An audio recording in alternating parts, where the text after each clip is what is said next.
സ്നേഹക്കടലായി നീ എന്റെ മാത്രമാകുമോ? നാണമൊന്നു മാറ്റിയിടുമോ? എന്റെ പെണ്ണായി വന്നിടുമോ?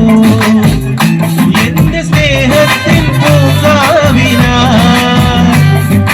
മധുപൂർവം പൂങ്കാവുമോ?